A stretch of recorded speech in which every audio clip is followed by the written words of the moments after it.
Assalamualaikum warahmatullahi wabarakatuh. Perkenalkan, nama saya Bibit Sukmawati. Di sini saya sebagai moderator ingin sedikit membahas tentang pembelajaran daring dan luring. Pembelajaran daring dan luring merupakan pola pembelajaran di era teknologi informasi seperti sekarang ini. Daring merupakan singkatan dari dalam jaringan, yang artinya pembelajaran daring merupakan pembelajaran yang dilakukan secara online atau tidak bertatap muka secara langsung, melainkan dengan menggunakan platform yang telah tersedia seperti Google Classroom, Google Meet, Zoom, dan yang lainnya. Sedangkan kebalikan dari pembelajaran daring yaitu luring.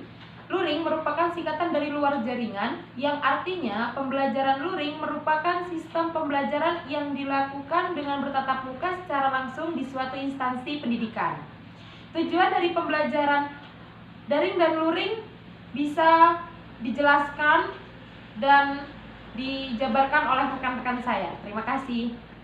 Baik, saya Martilova. Saya akan menyampaikan menurut pendapat saya.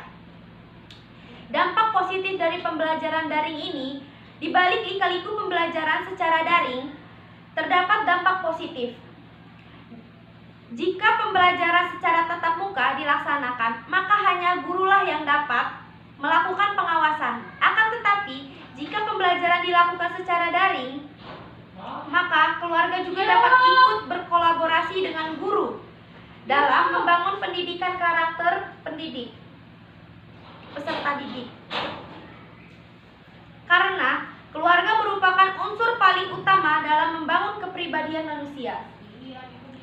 Selain keluarga dapat berkolaborasi dalam membangun karakter, peserta didik juga dapat membangun skill penguasaan teknologi, karena pembelajaran daring memerlukan penguasaan teknologi yang mencukupi. Peserta didik juga dapat terhindar dari penyebaran COVID-19 karena pembelajaran dilaksanakan jauh dari kontak fisik. Baik, di sini saya Anissa Sepiolona. Pendapat saya, pembelajaran yang dilaksanakan secara daring juga menimbulkan banyak dampak yang negatif.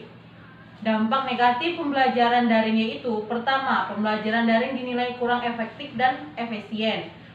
Pembelajaran daring membutuhkan usaha para siswa dan mahasiswa dalam memahami materi dan konsep yang disajikan dan disampaikan melalui video, PowerPoint, dan kelas online. Kedua, keterampilan dalam menggunakan teknologi.